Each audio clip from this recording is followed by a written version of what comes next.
रात के ठीक 3:13 हुए थे और उसी वक्त मेरे मोबाइल पर एक अनजान नंबर से कॉल आया। नेटवर्क पूरा था, लेकिन आवाज टूटी फूटी थी।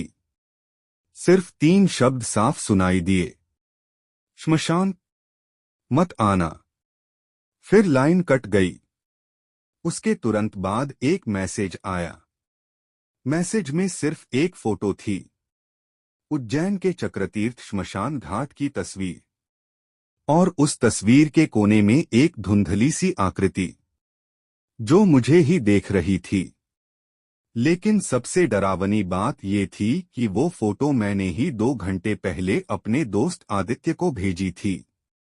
उज्जैन महाकाल की नगरी, जहां आस्था भी है और अघोर भी, जहां मंदिरों की घंटियां भी बजती हैं और श्मशान की राख भी हवा में उड़ती है। लोग कहते हैं कि चक्रतीर्थ श्मशान घाट में आधी रात के बाद कुछ और भी जागता है, कुछ ऐसा जो सिर्फ लाशों से नहीं, जिंदा लोगों से भी जुड़ जाता है। मैं और आदित्य भोपाल से उज्जैन सिर्फ एक वीडियो शूट करने आए थे।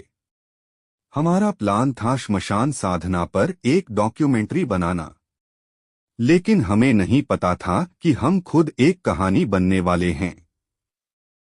शाम को हम उज्जैन पहुंचे। सब सामान्य था, लेकिन आदित्य का व्यवहार अजीब था। वो बार बार पूछ रहा था कि रात को श्मशान में कौन कौन सी साधना होती है। मैंने मजाक में कहा, तू कहीं खुद तो नहीं करेगा?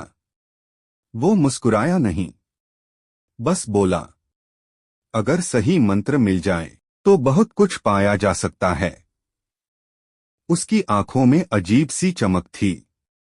रात 1:40 बजे हम चुपचाप चक्रतीर्थ की तरफ बढ़े। श्मशान में अजीब सी ठंड थी। एक चिता की आग अभी बुझी नहीं थी। राख हवा में उड़ रही थी और दूर काले कपड़ों में लिपटा एक आदमी बैठा था। आदित्य ने धीरे से कहा, वो वही है। मैंने पूछा, कौन? वो बोला, जिससे बात हुई थी। मेरा दिल धड़क उठा। हम उस आदमी के पास पहुंचे। उसका चेहरा राख से ढका था। माथे पर लाल टीका, गले में हड्डियों की माला। उसने बिना हमारी तरफ देखे कहा, जो खोजने आए हो वो कीमत मांगता है। मैंने कहा, हम बस शूट करने आए हैं। वो हंसा, कैमरा सब नहीं देख पाता। उसने आदित्य को घूरा, लेकिन तू देख पाएगा। उसने जमीन पर एक गोला बनाया। राख, काली मिर्च, हड्डियां और लाल धागा। आदित्य उस गोले के अंदर बैठ गया। मैंने उसे रोकने की कोशिश की, लेकिन उसने कहा, बस 10 मिनट। मंत्र शुरू हुए। हवा तेज हो गई।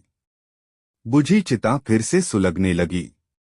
कैमरा अपने आप ऑन हो गया और मुझे लगा कि हमारे पीछे कोई खड़ा है। मैंने मुड़कर देखा।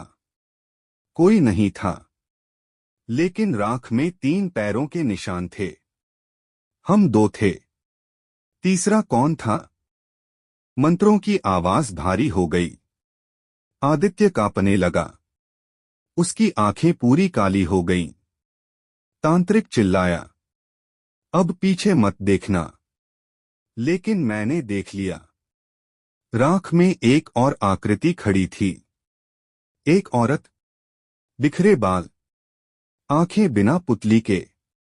वो आदित्य के पीछे आकर खड़ी हो गई। तांत्रिक अचानक चुप हो गया। हवा रुक गई और आदित्य ने ऐसी आवाज में कहा जो उसकी नहीं थी, तू क्यों आया है यहां? मैंने कैमरा उठाया। स्क्रीन पर आदित्य अकेला बैठा था। उसके पीछे कोई नहीं, लेकिन उसकी छाया 2 थीं। तांत्रिक अचानक बोला, अब देर हो चुकी है। ये श्मशान की साधना नहीं थी, ये बुलावा था। आदित्य अचानक हंसने लगा। उसकी आवाज औरत जैसी थी। उसने मेरी तरफ देखा। तू भी देखना चाहता था ना सच? उसने राख उठाकर अपने माथे पर लगा ली। तांत्रिक भाग गया। श्मशान में अब सिर्फ मैं और आदित्य थे, या शायद तीन। मैं उसे पकड़कर बाहर लाने लगा। तभी मेरा फोन बजा। अनजान नंबर। फोन से आवाज आई, श्मशान मत आना। वो आवाज आदित्य की थी, लेकिन आदित्य तो मेरे सामने खड़ा था। मैंने धीरे धीरे पीछे मुड़कर देखा। आदित्य मुस्कुरा रहा था, लेकिन उसकी छाया जमीन पर नहीं थी। मैंने कांपते हुए पूछा, तू है कौन? उसने मेरा कंधा पकड़ा। उसका हाथ बर्फ जैसा ठंडा था। वो बोला, मैं वो नहीं जिसे तू लाया है, जिसे तू दोस्त समझ रहा है। वो तो अंदर ही रह गया है। मैं जम गया। अगर आदित्य अंदर ही रह गया था, तो मेरे साथ श्मशान से बाहर कौन आया? और रात के 3:13 पर कॉल किसने किया था?